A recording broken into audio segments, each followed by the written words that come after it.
আসসালামু আলাইকুম গাইস, আপনারা সবাই কেমন আছেন? আশা করি অনেক অনেক বেশি ভালো আছেন। তো ফাইনালি আমরা কিন্তু একটি মেলায় এসে পড়েছি সৌদি আরবিয়া রিয়াদের ভিতর। এই মেলাটির নাম ইন্ডাস্ট্রিয়াল ট্রান্সফরমেশন সৌদি আরবিয়া, ঠিক আছে।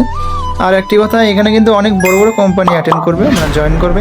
তারা যারা রোবট বানাইছে এবং ইত্যাদি অনেক ধরনের রোবট তারা বানিয়েছে, তারা সবাই এখানে অ্যাটেন্ড করবে। বড় বড় ইনভেস্টমেন্টরা তারা এই রোবটের উপর ইনভেস্ট করবে, যাতে পরবর্তীতে এই রোবটগুলো আরো উন্নত করে। তো এখানে কিন্তু আরেকটি রোবট দেখতে পারতেছেন আপনারা। এখানে এই রোবটটির কাজ হইতেছে মসুরের ডাল আর হইতেছে চাল এখানে রাখা আছে, এই দুটিকে আলাদা করা, ঠিক আছে। তো এই মেলাটি শুরু হবে 1 তারিখ থেকে 3 তারিখ পর্যন্ত, মানে ডিসেম্বর মাসে। আর একটি কথা, এখানে কিন্তু বাংলাদেশের কোনো কোম্পানি জয়েন করতেছে না।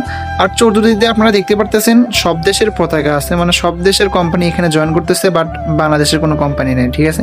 আসলে বাংলাদেশ এই দিক দিয়ে আমরা অনেক পিছিয়ে আছি, মানে রোবটের দিক দিয়ে বলুন আর নেট দুনিয়ার দিক দিয়ে বলুন, বাংলাদেশ কিন্তু অনেকটাই পিছিয়ে আছে। আর এখানে আসার পর আমি পাগল হয়ে গেছিলাম, পাগল হওয়ারই কথা, কারণ চতুর্দিক দিয়ে যত রোবট সাজিয়ে রাখছে, যা দেখে মাথা নষ্ট হয়ে গেছিলো আমার, ঠিক আছে। আর এখানে একটি রোবট যার কাজ কিন্তু স্ক্রিনে দেখাইতেছে, আপনারা লক্ষ্য করলে বুঝতে পারবেন এখানে এই রোবটটির কাজ এটা। আর আমি যখন এখানে প্রথম আসি তখন আমার বিশ্বাস হয় যে আসলে এই রোবটগুলো কিছু একটা আছে, কারণ আমি যখন বাংলাদেশে ছিলাম তখন টিকটক, ইউটিউব, ইনস্টাগ্রাম এবং ফেসবুকে যে ভিডিওগুলো দেখতাম রোবটের, আমি ভাবতাম এগুলো এআই দিয়ে জেনারেট করা ভিডিও, ঠিক আছে। তারপর আমি যখন এখানে আসি এই মেলাটি উপভোগ করতে, তখন আমার বিশ্বাস হয় না রোবটগুলো কিছু একটা আছে। মানে দেখলে কিরকম একটা অনুভূতি লাগতেছে, ঠিক আছে। আমাদেরকে এখানে আছে কাজ করার জন্য, আমি কিন্তু আজকে এখানে কাজ করতে আসি, ঘুরতে আসি নাই, সুইতে আইসি ইনকাম করার জন্য, ঠিক আছে।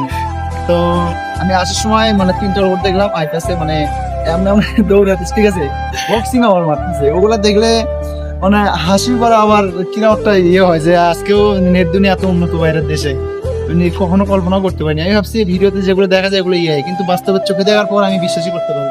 তো এখানে কিন্তু আরেকটি রোবট, এই রোবটের কাজ কফি বানানো, চা বানানো ইত্যাদি, এই রোবটের কাজই হইতেছে এটা। আর এই রোবটটি সেট আপ করতেছে একটি ইঞ্জিনিয়ার, আপনারা দেখতে পারতেছেন। এই ইঞ্জিনিয়ার এই রোবটটি সেট আপ করতেছে যাতে পরবর্তীতে কোনো ডিস্টার্ব না হয়। কালকে থেকে এই মেলাটা শুরু হয়ে যাবে, এর জন্য আজকে প্রচুর খাটাখাটনি করতেছে এই ইঞ্জিনিয়ারটি।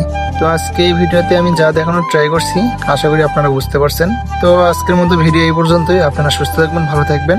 আর আমার চ্যানেলে যদি আপনারা নতুন হয়ে থাকেন অবশ্যই সাবস্ক্রাইব করবেন। ফেসবুক পেজ থেকে দেখলে পেজটি ফলো করবেন। ভিডিওটি ভালো লাগলে একটি লাইক করবেন।